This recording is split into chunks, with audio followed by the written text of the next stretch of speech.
Hello everyone, welcome to StudyIQ IS English channel, and my name is Shubham Sagar, and today we'll do the Hindu analysis of 18th June 2025. So every day I think we have started this particular trend that we are taking 7 articles, including editorials. So we'll continue the same trend. 7 articles we'll do today also, including editorials, and we will mix them up.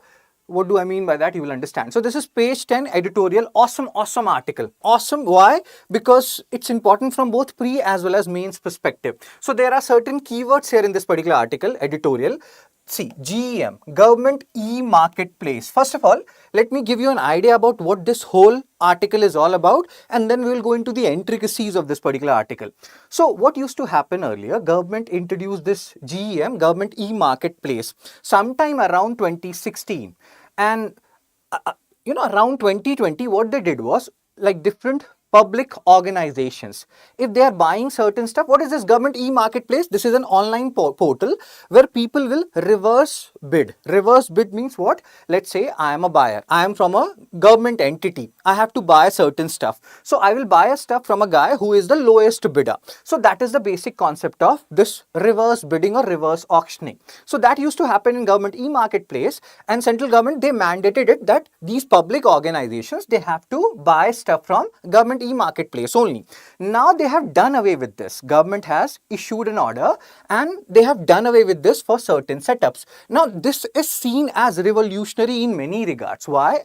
We'll understand. For scientific instruments, let's say we talk about sodium chloride, NaCl. Let's say some scientific research is going on. If they need some raw material, let's say a government organization, a scientific government organization needs some raw materials, under GEM they have to buy it from the lowest bidder. So the price actually determined from where they will be buying the raw material. But in scientific experiment, according to the author, quality matters more than the price, and now that thing will be ensured. And that's why this whole the mandate or the statement issued by, or the set of orders issued by government, is seen as revolutionary, that rather than price, now you will take into consideration quality. That would lead to good research. Anyway, when we talk about India per se, research and development, our research is somewhat undermined to a certain extent. So this particular step by government is seen as revolutionary in many circles. So let us try to understand it again, what I just told you, and then we'll solve some questions. You will understand it much more. So recent government order. Government recently issued new orders that scientists have described as revolutionary. Hope you understood some part of it, what we just discussed. So key change allows scientific institutions to bypass government e-marketplace, which previously mandated government purchases through its portal. So this GEM, this whole thing was launched in 2016. Around 2020, government purchases has to happen through this particular portal, which was ensured via the lowest bidding. So price was the determinant, major factor. About GEM, Commerce Ministry initiative. Remember these keywords, these are actually important. They can ask you, government e-marketplace is an initiative by which particular ministry, and they can always change the ministry. Commerce Ministry initiative aimed at promoting good morning, Rishi. Good morning. So, aimed at promoting made in India products and ensuring the lowest price procurement model, which is also known as reverse auctioning, which is also known as reverse bidding. So, hope you are understanding some part of it, Rishi and other people. So, ease of research. Technocrats called the bypass a landmark step, and we have discussed why. Because rather than price, now quality will determine. Pre-2020 norms, before GEM was made mandatory in 2020, institutions had freedom in choosing vendors for procurement from where they are getting the raw materials. Example, sodium chloride. So the basic premises in research, quality matters more than price. Even common substances like salt, though abundant, vary in purity, which is crucial for scientific experiment and pharmaceuticals. Cool, sir. So vendor preference based on quality. Scientists often prefer certain vendors due to reliability and quality and not just price. And GEM took precedence, or gave preference to price rather than quality and reliability. So that is the basic concept here. And inability to procure the right materials often led to abandoned experiments or compromised research goals. Again, you can understand, I have told you the basic gist behind this philosophy of scientific freedom. Now these scientific institutions, they have a freedom to choose, procure goods from raw materials from wherever they want based on quality. So again, freedom to choose, that has been reinforced by this whole thing which has happened. Now MCQ in front of you related to government e-marketplace. Hope Rishi you understood it. Other people who are watching this video, you people understood it. What is basically government e-marketplace? Now let's try to solve this question. If you know the answer, please post it in the comment section.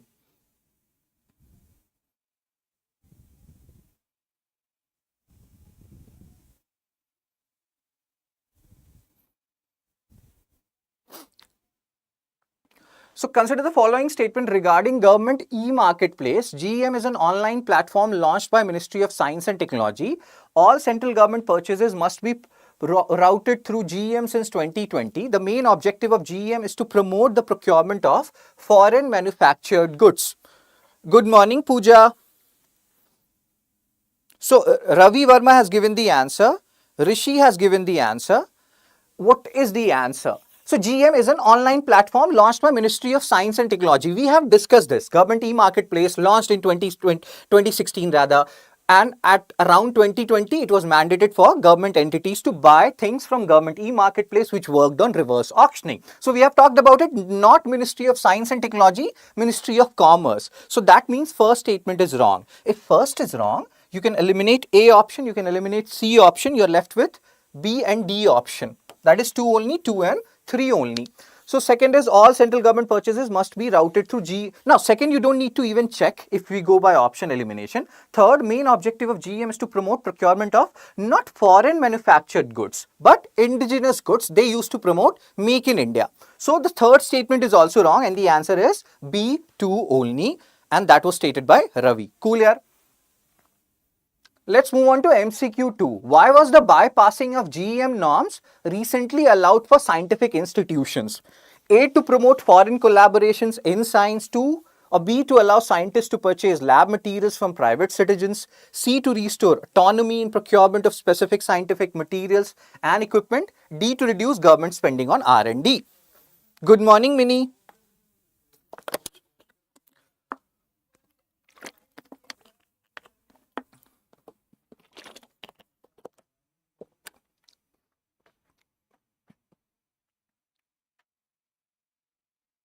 What do you think is the best? Always you have to choose the best possible option.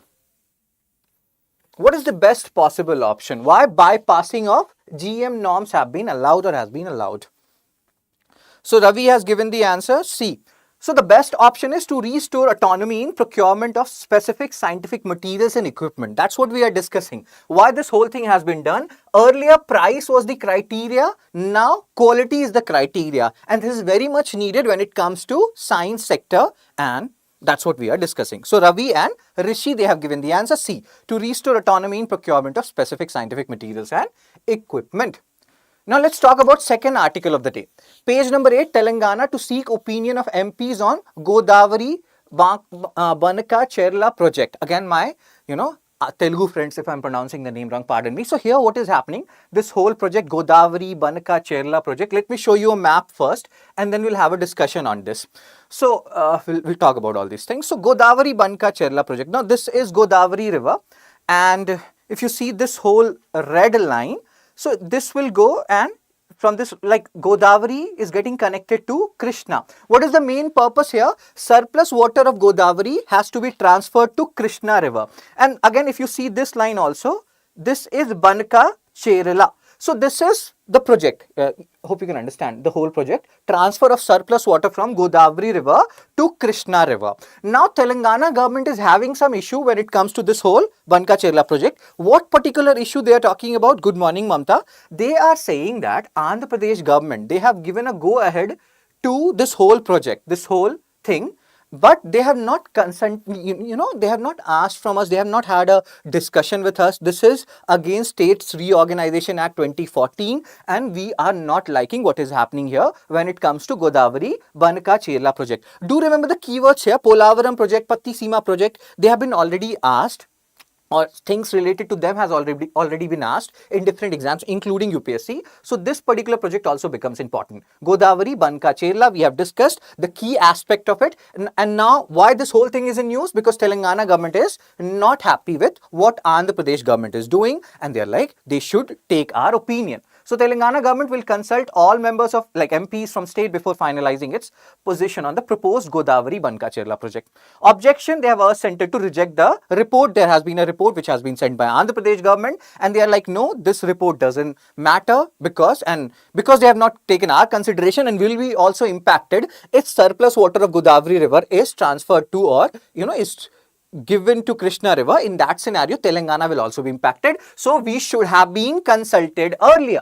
So this is Godavari Banka Cherla project proposed. So this is a proposed water diversion project by Andhra Pradesh government. They can change in exams, they can always change this, that they want to divert water from Krishna to Godavari. That is wrong. They want to divert water from Godavari to Krishna. So Banka Cherla complex located in Kurnool district in Andhra Pradesh.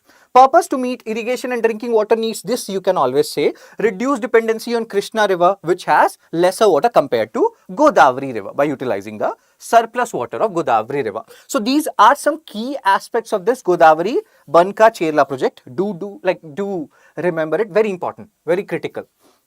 Now let's solve one MCQ based on this. MCQ 3. Now this is a question based on the previous article only, because that article was also important. So let's solve this and then we'll go to questions related to Godavari Banka Cherla project. Which of the following best describes the drawback of GEM from the perspective of scientific research? Which ministry? Jal Shakti ministry is involved here when it comes to the report everything, Rishi.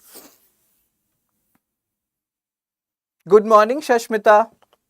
So which of the following best describes the drawback of GEM from the perspective of scientific research? A, it promotes foreign vendors over Indian ones. B, it allows purchase of only used equipment. C, it restricts researchers to buy from the lowest bidder, often at the cost of quality. D, it increases the import duty on scientific equipment.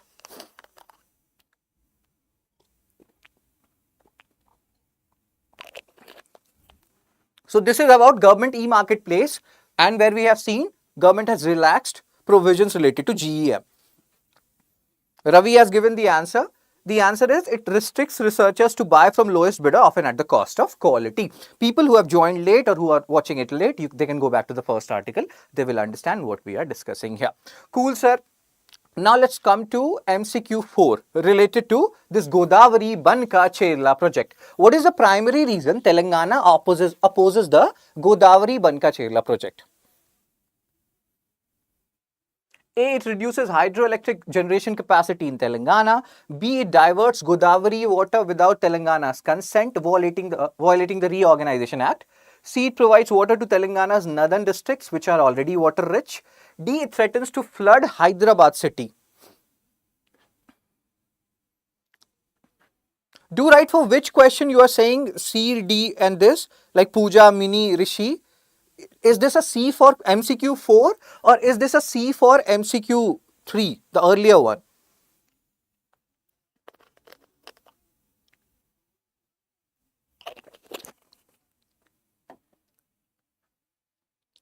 Is it under Ministry of Jal Shakti, sir? What is under Ministry of Jal Shakti, Mini? This is a proposed project. This has not yet been fructified. This report has been sent to Jal Shakti Ministry. They will be looking into the consideration. The earlier scheme was related to like Ministry of Commerce. It's not like always certain thing has to be belonging or has to go to a particular ministry, but yes, a proposed project related to what will be the impact, environmental impact, etc. has been sent to Jal Shakti Ministry. Godavari Banka Cherla project. Okay, so fourth question's answer has been given by Ravi and Mamta. 4B. So the answer is it diverts Godavari water without Telangana's consent, violating the Reorganization Act, and that's why Telangana government is talking about Godavari Banka Cherla project, and they are not happy about it. Do remember Godavari to Krishna. Now let's solve one PYQ 5, which was asked in UPSC 13, which is related to, this is actually geography plus current affairs, just one static question, so that you also have an idea that yes, you have to focus on static also. You cannot just focus on, current part. Both are very important. You cannot it's not like, current take precedence over static in this and that. Both has to be given equal importance. So this is one question which was asked in 2013. shipping grounds of the world are found in the regions where, when you will read geography, there are different portions of geography: climatology, oceanography, geomorphology, Indian geography, human geography. So this is a part of oceanography. In oceanography, there is one particular component which you read a lot, that is ocean current. Ocean current is fast and directed movement of ocean water under the influence of various factors like temperature difference, pressure difference, salinity difference, etc., etc. So UPSC has already asked questions on, that is a PYQ, on oceanic current or ocean current. Fast, it is not slow movement, it is fast and directed movement of ocean water under the influence of various factors. So these important shipping grounds, which you will find in Japan, which you will find on Canadian coast, Newfoundland, if I'm not wrong, they happen where warm and cold oceanic current meet. So now it's your homework, find out in Japan, find out in Newfoundland, that is Canada, what are these shipping grounds, so-called shipping grounds, and which warm and cold ocean currents are meeting. So the answer is C. Again, just to re-emphasize the point that static portion are also important. Cool, mini, and others.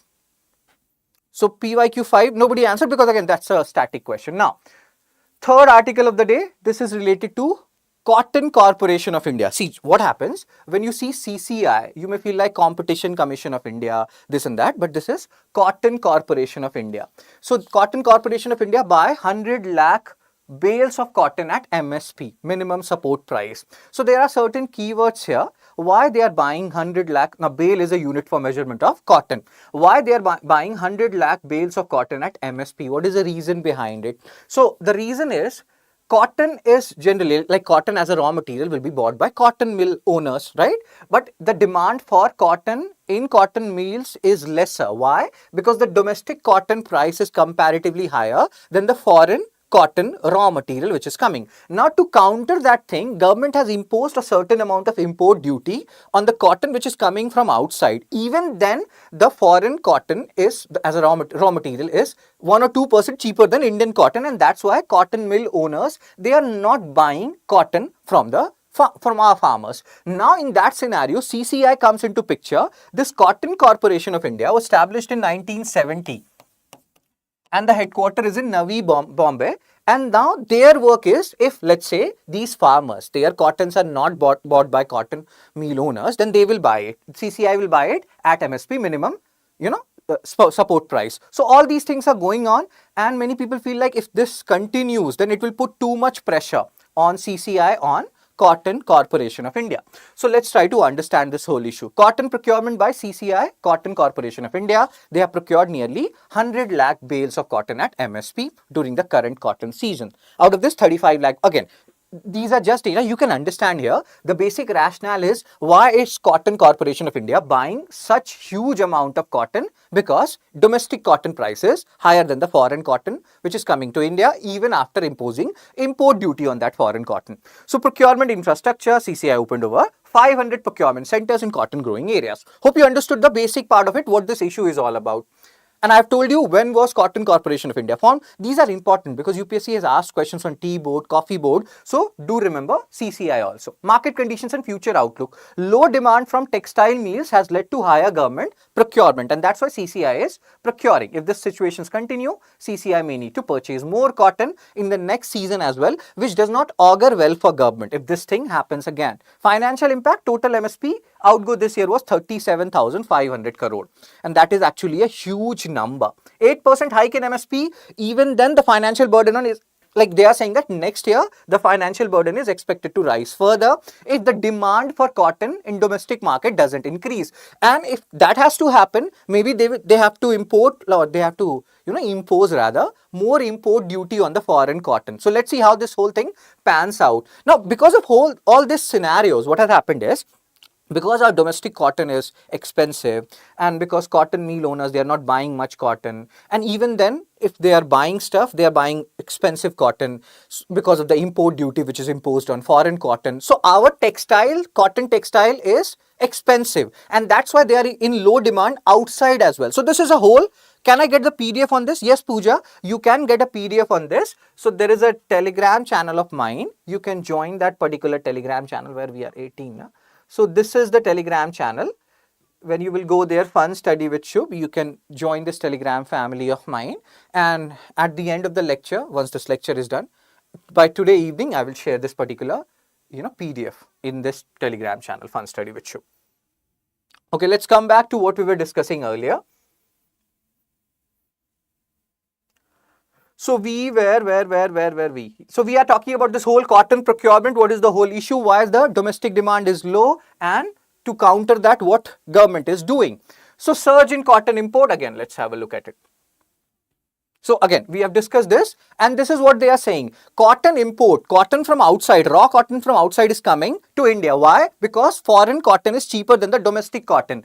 Even after even after government has imposed 11% import duty, foreign cotton remains 1 to 2% cheaper. And that's what this author is saying. So we have to make domestic cotton competitive, maybe more import duty. But then again, that will make cotton textile expensive. So that is the whole thing. This is a big conundrum which people are facing and different entities are facing. So due to higher domestic cotton prices and import duties, Indian textile manufacturers are struggling to compete in the international market. People like Pooja, Mini, Rishi, Mamta, Ravi and others, are you understanding what is the issue here? The bigger issue, the 11% import duty is seen as a major barrier to competitiveness by Indian Cotton Federation. Indian Cotton Federation is saying that government should not impose 11% import duty on foreign cotton, because let's say that foreign cotton is cheaper. We can buy that cotton, we can make our cotton textile, and then that will be more competitive in the foreign market when we are selling those, cotton textile goods. But government is like, no, we have to protect our domestic cotton farmers, and for that we have to impose this 11% import duty. So all these things are going on, and it's a, kind of a vicious loop where we have entered into when it comes to cotton market. Okay, sir. Now let's talk about this MCQ 6. This will help you in remembering stuff in a much better manner. Again, this question you may get it wrong because there will be one additional information which I will be telling you right now, but at least try to solve this question. Consider the following statements regarding Cotton Corporation of India. Sir, your current affairs are enough to crack UPSC. Do I get your CA lecture every day? Yes. CA lecture will be every day, current affairs into analysis, and yes, this will be more than enough, and you have to supplement it with, the core parts of other portion, Pooja, so that you can do. Yeah. So MCQ 6, try to solve it. Second part, you may feel, this particular portion, you can take a guess, take an educated guess. This is a tricky question, good question.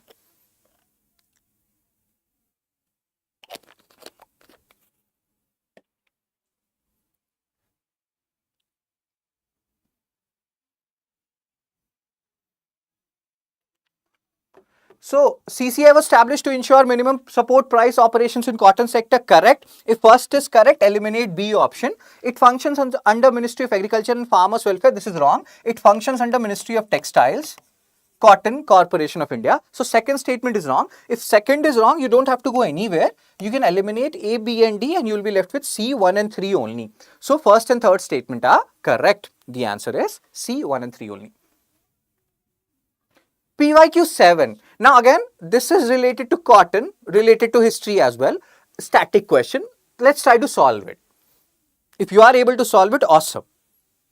So Shashmita, okay, Ravi, Shashmita, Rishi and Mamta, they have given the answer. What was the answer of that previous question? The answer is C, 1 and 3 only. Who stated it correctly? Shashmita stated it correctly. Rishi stated it correctly. Cool.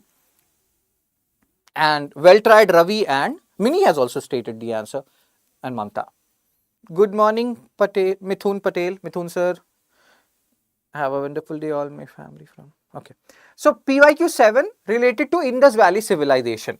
Now this is a cotton based question, has been asked by a lot by UPSC. We'll solve these PYQs later on also.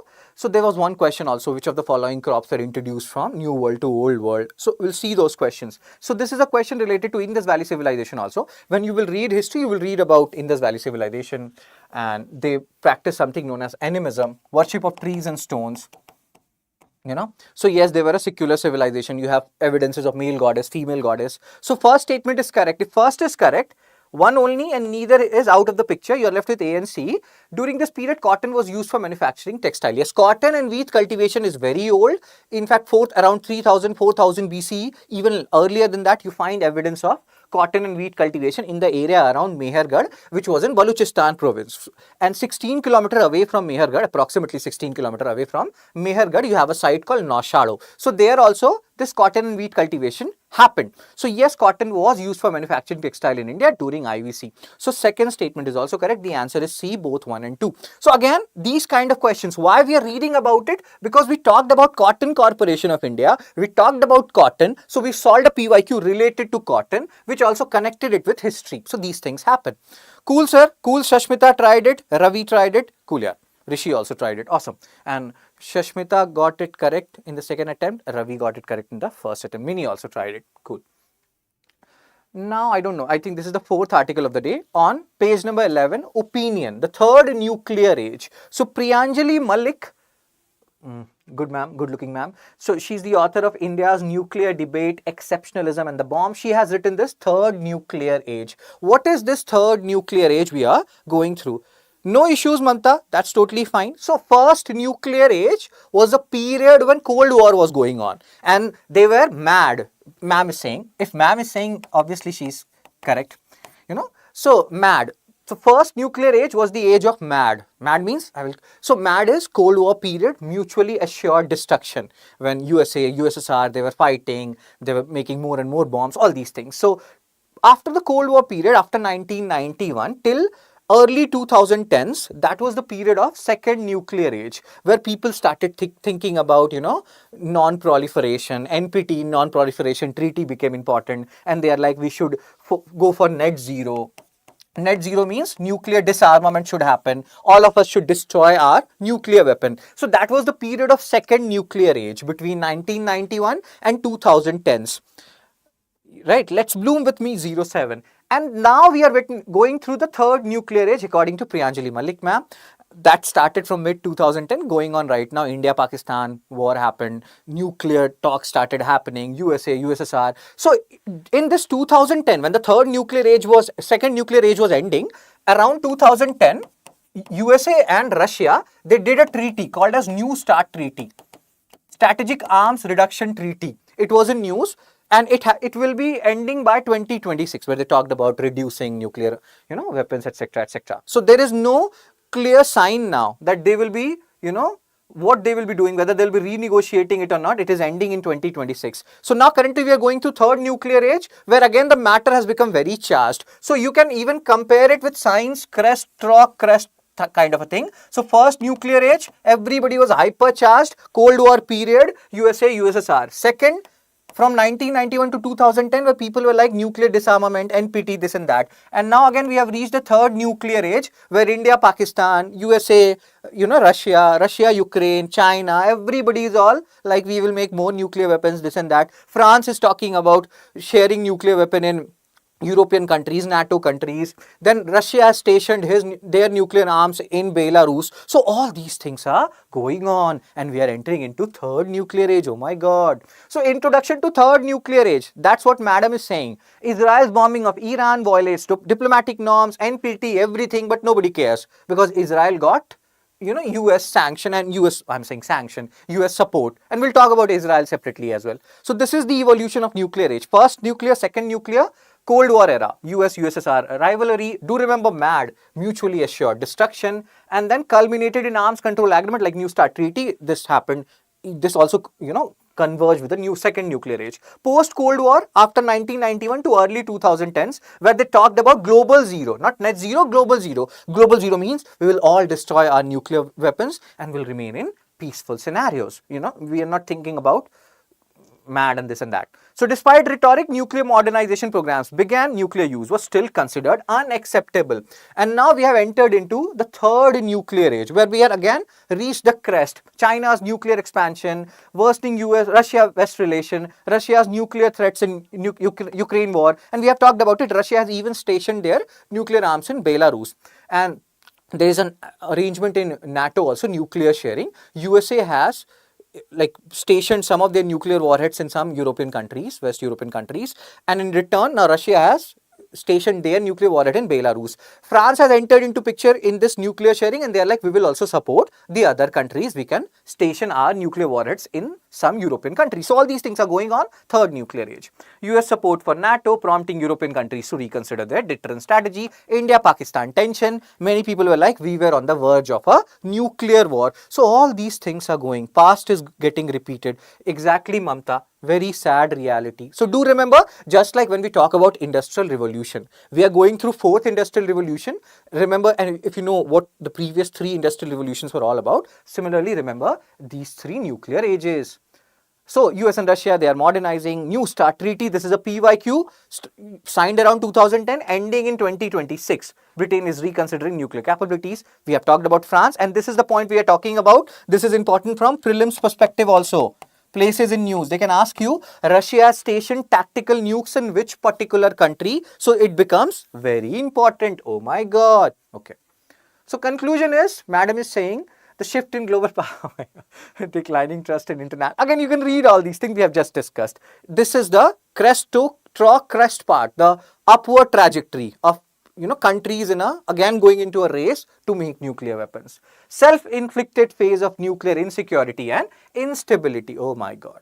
Let's solve this PYQ 8, means the 8th question of today, which is a prelims question asked in 2011 related to New START treaty.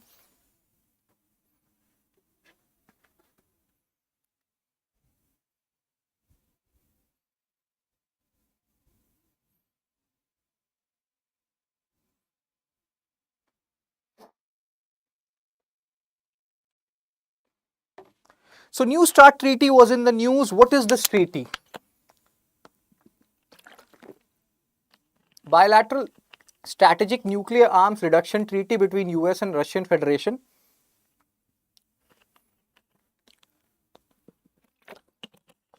Shashmita has given the answer.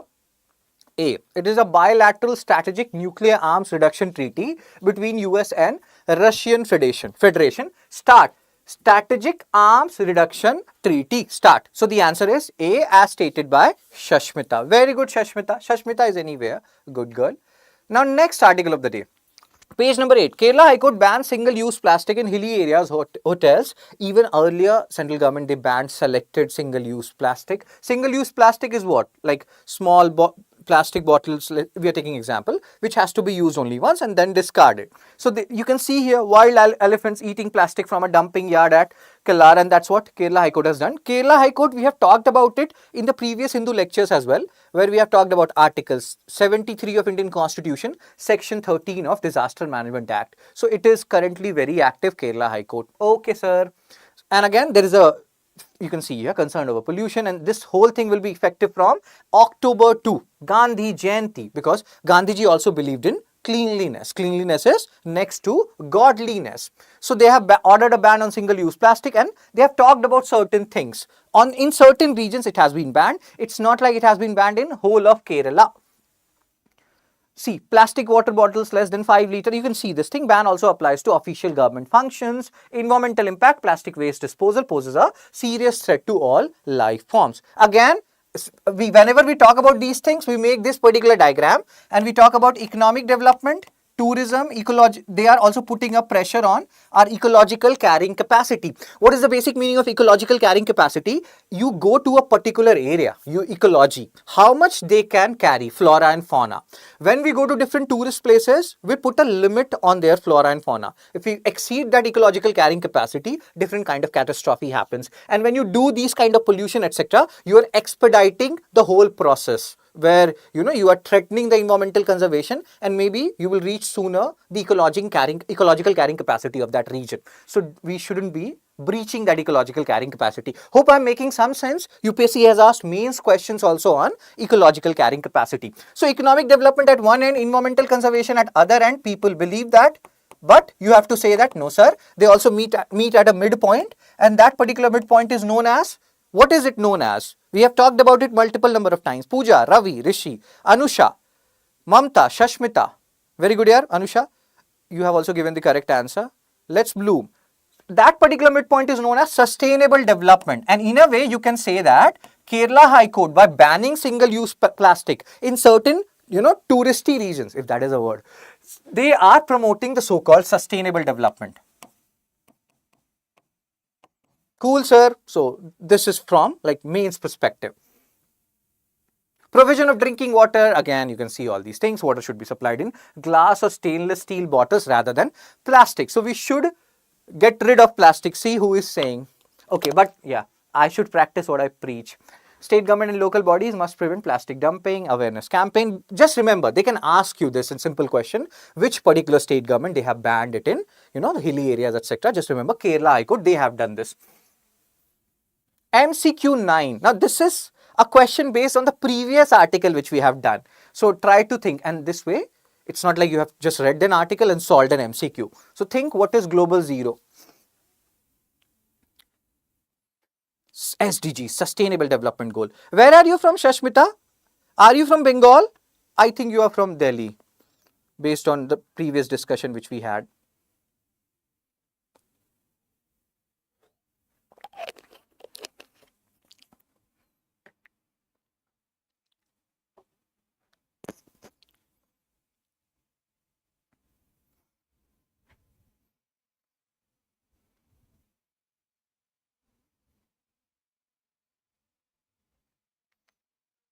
So what is Global Zero? A movement aimed at eliminating chemical and biological weapons worldwide, a UN resolution to prevent nuclear terrorism, an international campaign advocating for complete nuclear disarmament, a bilateral arms reduction agreement between US and Russia. Oh my God.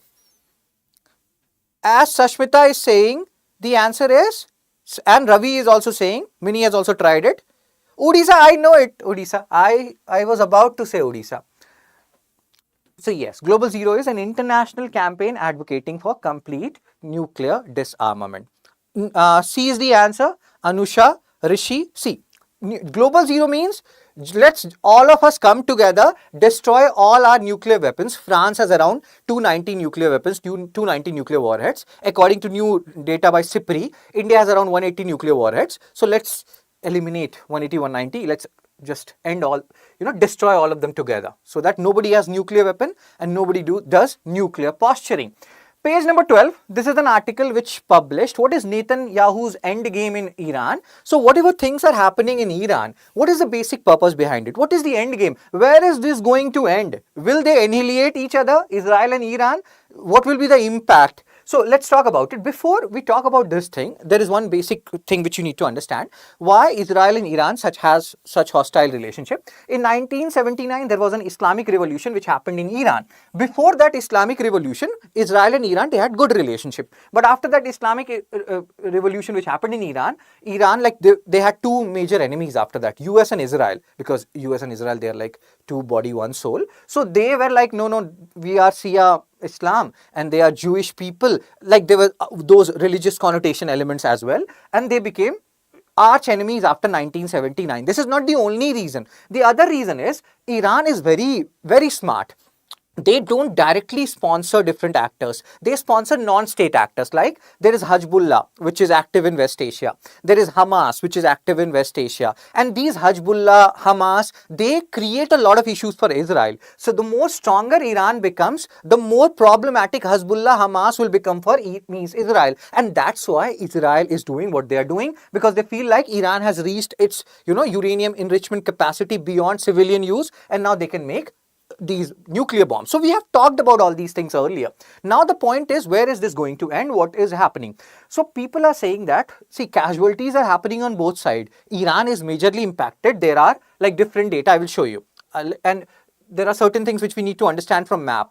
So this is a map, latest map based on what is going on in Israel, Iran. If you see the casualties, dead and injured, Iran 224 dead, 1400 plus injured. We don't have to remember the numbers from UPSC perspective. We are just trying to undo the narrative. There is a narrative which is going on that Israel is not impacted at all via this, Houthis as well, exactly Ravi. But the reality is different. Israel is impacted. You see 24 people dead, 600 plus injured. Then if you see Iran, they have attacked Natanz, they have attacked Isfahan nuclear facility. One of the most guarded facilities, nuclear facility in Iran is Fordo. This Fordo facility. And it's inside hills. Up until now, Israel has not been able to do much or any damage to this Fordo. And many people believe that this is the most critical nuclear facility of Iran. If something related to nuclear bombs, etc., nuclear warheads are going on or is going on in Iran, it has to do with Fordo. And Israel up until now has not been able to do anything substantial related to annihilation of Fordo nuclear facility. So do remember, they can ask you places in news, they can always ask you where is this Fordo for that they will write place. You have to remember this is in Iran. This is in news. I don't know what has happened to me today. I'm getting most of the questions. Don't worry, Rishi. That's totally fine. The point is when you will give the actual exam, you have read these things multiple number of times. You won't get it wrong. So Fordo, and we have seen this. Now the issue is, the point is, they are having a war. Israel is having the upper hand, no doubt about it. But there are three options according to the author. What will happen now? First thing first, they will annihilate. Israel will annihilate Iran and they will kill their supreme leader, Ali Khamenei. Khamenei means, pardon me my Persian friends. So he's the supreme leader. US Trump is saying that we have not ordered for his killing. But if that happens, then Iran can become more stronger because now they are fighting for their own existence. So this is first option, complete annihilation of Iran, which will not be very good for India and India's energy security. The second option is diplomacy. Iran is sending, good thing, like Iran is in back channels, they're talking to US that tell Israel to stop all these bombing, etc., and then we can think about talk. Then the author is saying that if diplomacy option 2 has to be done, why all these things was done by Israel? Anyway, Iran and USA were supposed to talk last Sunday. Then in between, why Israel did what they did? So this is the second option. The third option, which currently is at disposal, is US direct involvement. Up until now, US has said that they are not directly involved in this particular war and they are just, but we know that they are supporting Israel. So these are the three options. And many people are also saying that Israel has gone a little bit rogue now, but let's see what happens. So these three options, first thing first, completely annihilate Iran. And let's see that happens or not. The second thing, diplomacy. The third thing, US direct involvement. So June 13, Israel launched an all-out war against Iran. Initial strike, Natanz, ballistic missile. We have talked about the difference between ballistic and cruise missiles in the previous Hindu lectures. You can watch it. Assassination of top Iranian generals. Their target is the supreme leader of Iran. Let's see if he is assassinated or not. That's so sad to say. Yes, escalation. And then what happened? We have seen Natanz, we have seen Esfahan, but the major target, the target is, we will talk about that. So Esfahan, command centers, you can see all these things.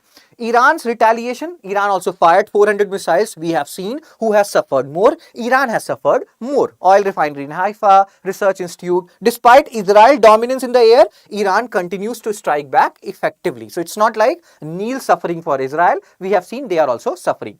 So Isfahan, Natanz, Fordo. Fordo is a very, very critical nuclear facility.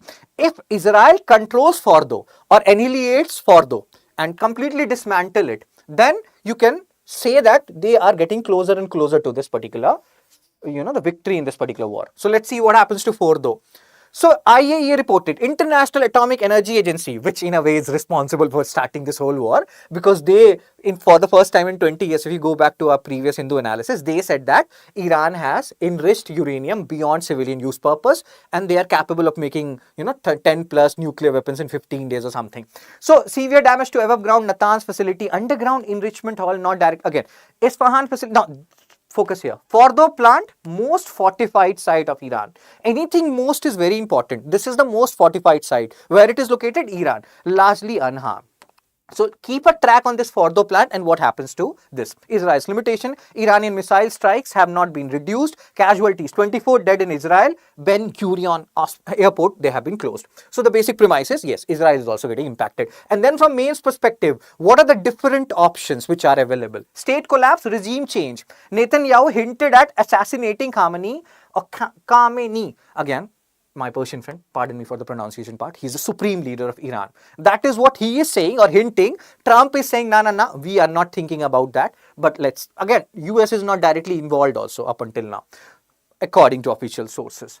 Risk could strengthen Iran government. Now, when Iran, Persian people, if they watch this video, if they watch any video related like this, And if they feel like their supreme leader is going to be assassinated, maybe maximum people hate this guy, but even then there will be some patriotic feelings which will emerge. And that's what author is saying. It could strengthen Iran's government. Let's see how this again thing pans out. Very, very, I cannot say interesting. This is actually very sad also. Despite the war, President Trump remains open to a deal. This is the second option. And author is saying this is the most stupid option of all, because that's what was going on earlier when Israel did what they did. Iran reportedly sent fillers through Gulf Arab states to resume talks if Israel stops attacks. Trump wants Iran to fully abandon nuclear ambition. Iran again, you have seen this. We have talked about this. May consider talks but refuses while under attack. They're like continuously they are sending us, they're attacking a nuclear facility.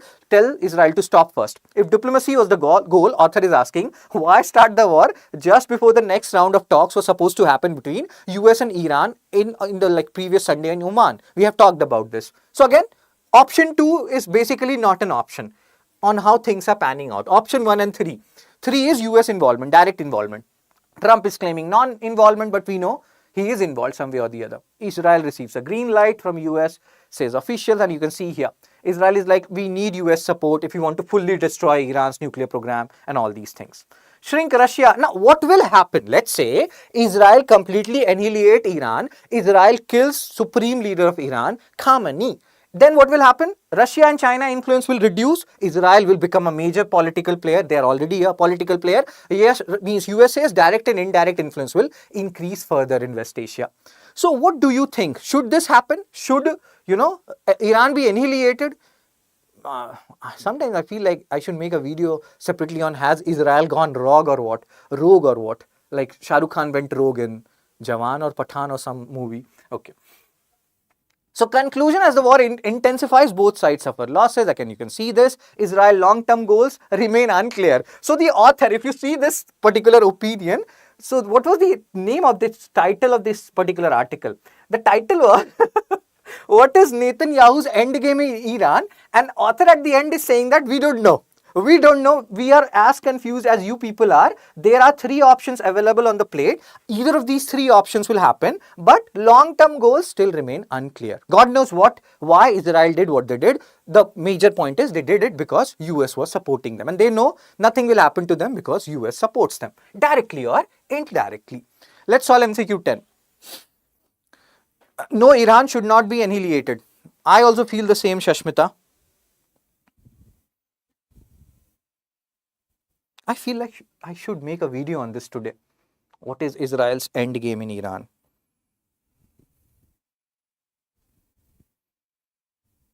So which of the following statements best describes the strategic importance of Fordo nuclear facility?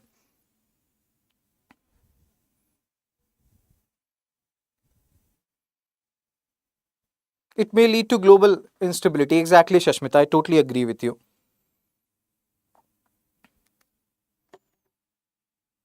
Anusha has given the answer. Fordo nuclear facility, strategic importance is what? It is Iran's most fortified enrichment site located deep inside under a mountain, and up until now Israel has not been able to impact it that much for the nuclear facility. Remember it, important from exam perspective. So Anusha, Shashmita, Ravi, Rishi and Pooja, they have given the answer. Awesome.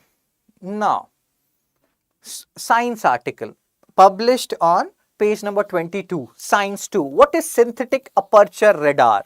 So this is a technical term, we have to just understand the basic meaning. So what is the synthetic aperture radar? So they take, it's a mechanism of taking pictures, but generally when you take pictures, we use visible light. Rather than using visible light, this synthetic aperture radar, they use something called as, I will show you, microwave pulses. We don't have to go into the intricacies of microwave pulses. We just have to understand the basic function of synthetic aperture radar. They take images. They can take images day, night, anytime. Because they don't use visible light, so the quality of images is not getting impacted as they're using microwave pulses. Now these synthetic aperture radar, people are saying that it is also used in NISAR satellite. What is NISAR satellite? It is a mission by combination of NASA and ISRO.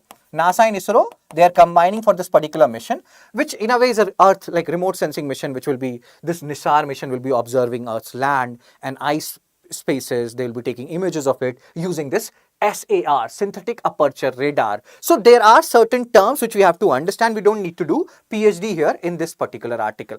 So synthetic aperture radar creates sharp images even in darkness because they are not using visible light. What they are using is microwave pulses. Just remember this word. What are these pulses? Microwave, infrared. We can talk about it later on when we are talking about different spectrums of light. SAR system emits microwave pulses and record the returning echoes, and then because they use microwave pulses rather than visible light, the quality of images are not impacted in darkness. That is the point which you have to remember. All weather capability, they can penetrate clouds, smoke, light rain, allowing SAR to operate continuously. And people say that NISAR, NISAR, synthetic aperture radar, NASA and ISRO, they are coming together and they are operating this SAR, means synthetic aperture radar. So let's solve this particular question based on the limited information you have related to synthetic aperture radar. If Trump didn't withdraw from JCPOA, Joint Comprehensive Agreement, right? All these current escalations won't happen. US is responsible for so many things happening on earth right now, Ravi. I totally agree with you. So consider the following statement about synthetic aperture radar. SAR uses visible light to capture high resolution images. SAR can operate effectively during night and cloudy weather. SAR uses microwave pulses to scan the surface of the earth. Which of the statements given above is or are correct? Pooja, Shashmita, Anusha, Rishi, Mini, Mamta. So many people have given the answer. Kirtana. So SAR, synthetic aperture radar, they don't use visible light, they use microwave pulses, and that's why they can operate effectively during night and cloudy weather. So that means first statement is wrong. If first is wrong, you can eliminate option, you will get the answer B, 2 and 3 only. In these kind of questions, UPSC can also change it and can make it only one statement correct, only 2 correct, only 3 correct.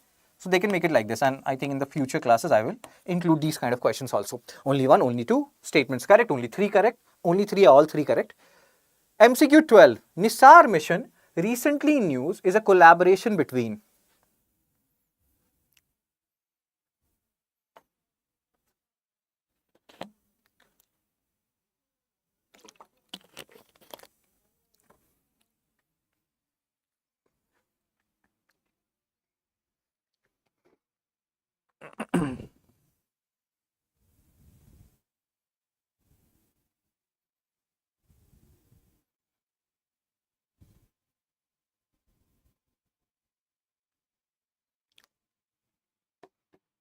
So Ravi, Anusha, Shashmita, Mamta, Designer, San, Rishi, everybody has answered the question. NISAR is a collaboration between ISRO and NASA. Cool. And we'll talk about NISAR in detail later on. I will share this particular PDF along with the answer of all these 12 MCQs in this channel of mine, Fun Study with Shubh. Many people were having this particular doubt. If you have any queries related to anything, not only confined to this Hindu analysis, feel free to share it in the comment section. Also, Saran ma'am, and please post your answer in the comment, like how many you got correct out of 12. 10 out of 12, 8 out of 12, 6 out of 12, post your score also. Also, Saran ma'am, Hindu analysis is very important. This will give you conceptual clarity. But at the same time, you also have to remember your UPSC syllabus. We are doing this Hindu analysis. I will keep on telling you this is in your syllabus. But paste your syllabus in front of your wall. GS mains paper 1, 2, 3, 4, your prelim syllabus also. Remember it. And that way it will be better. And then have a PYQ book of like last 20-30 years PYQ, so that when we are solving these PYQs, you can understand that yes, this was there and I have solved it before. PYQs are very important. Also, if you feel like you are lagging, and I'm very serious in this regard, if you feel like you're lagging in something, you are giving UPSC next year, this is for next year batch, and there are certain areas where you feel like you are lagging. Many people are like, okay, I can do it on my own, this and that. If you feel like, no, I can save my time in any way, if I am joining the batch or I have issues, don't wait, don't waste your time, make some decisions. There are some decisions for which you have to take some time, like for say choosing optional, that has to be given at least 1 or 2 weeks. Similarly for GS also, think which areas. For that, that's what I'm telling you. Have a look at your syllabus 1, 2, 3, 4. In GS3, you have infrastructure, investment models, BOT, BOOT, etc., etc. So you have to know what are your weaknesses and strength. If you feel like there are certain weaknesses, I'm not able to, streamline my preparation. There are discipline issues. Some days I'm studying for 8 hours, some day I'm studying for 2 hours. You can join this batch. This will help you in more ways than one. And batch is starting on 23rd June 2025, 8 a.m. to 11 a.m. batch it is. So you can join at 8. You can study till 10, then you can come and do my Hindu and then you can go and watch that 1 hour video later on. Because even though these are live classes at 8 a.m., you can always watch this video later on. So that option is available for my Hindu analysis also, but I would prefer you watch my Hindu analysis live. So yes, sir, somebody was asking me in the comment section earlier also. We will do that, Mamta. In the next class, that is related to Russia and Russia space, mission. So we can talk about it later on. Yes, absolute beginners can join designer, and you can join this 2026 batch. You can even join 2027 batch. So if you, and I will show you how you can join this batch, what designer is asking. You can use my code SHS Live. Let's say you have to join this batch. So what you have to do, oh my God. So you will just go to StudyIQ. So let's say you are an absolute beginner. Let's say you don't want to give 2026. You're thinking about 2027. So there are different options. You can do anything you want to. So here in UPSC, all languages, you have to go to English. And this batch we are talking about right now, this is for 2026 people who are planning to give UPSC in 2026 next year. Let's say you have decided what your optional is. You have somewhat prepared your GS. And now you need a somewhat streamlined preparation. 2026 thing is for you. The process is same for both. I will just show you the process for both. And this is what designer was asking. I think she was asking, can absolute beginner join? So let's say you are an absolute beginner. You're beginning, like starting from zero. In that scenario, I won't lie, I would prefer you, rather than joining 2026, you join 2027 batch, this particular batch, this long-term evening batch. So this is a batch 6 p.m. to 9 p.m. In that scenario, it won't clash with my Hindu, which is from 10 a.m. So you can join this batch also. So it's totally up to you, totally your call. You know where you are at your level of preparation, So you have which GS subject you are teaching in the course, Ravi. I teach history, I take history, Ravi, ancient, medieval, modern, and post-independent. So yes, and so it's totally your call. Accordingly, you can join. So let's say you want to join 2026 batch. You have an idea, you have prepared something, and now you want to streamline your preparation and you want to have some proper notes. So you can go to buy now. Same procedure for 2027 thing also, designer, as you were asking. Go to buy now, and prices will deviate. So the sooner you avail it, the better it is for you. And these are the different features. Live classes is there for 2026 as well as 2027 batch. Lecture notes will be available. That will streamline your preparation. Also, once you join any particular batch, let's say 2026 or 2027 batch, please trust your faculties. There will be a scenario where you won't be understanding some things from some faculties. That happens. We are all human. Not every faculty will entice you that much, So don't be like, okay, I have to read from 10 sources. Try to focus on their source, solve mocks, solve pre-mains, etc. mocks, and then combine your source. You don't have to run for sources. You have to solve a lot of mocks, and mocks are also included here. You will see there are scholarship, there are mocks. If you go and you will see MCQs, etc. The mocks are included. One-on-one mentorship is there. Sometimes we all feel, and we have all gone through it, we don't want to study, we need someone to listen to our queries. In that scenario, mentor will help you a lot. Mains residential program, which is going on currently. People who have cleared, I think Sanjana was here last day, or even before that there is Swatantra who cleared it, and he's also there in mains residential program. So there are so many people. Interview guidance program, prelims residential program, all these things are there. Scholarship is also there. If you clear UPSC pre 2026, we'll initiate full refund for you. So there are so many provisions which are there. Monthly quiz will be happening. If you top that quiz, 11,000 reward. So the current price, diamond, 3 years validity. This is a 2026 course batch, but even if we talk about from here, it will be valid up until 2028, which is awesome. 37,999. Now let's say you use my particular code, which you're seeing in the bottom section, that is SHS Live, then this particular diamond course will reduce to 30,999, 7,000 reduction. Same reduction you will get in that 2027 course also. Same procedure, nothing different. So yes, if you feel in any way you are lagging, don't think about anything. Join the batch at the earliest. That will streamline. You can supplement that batch with my Hindu analysis. That will help you a lot.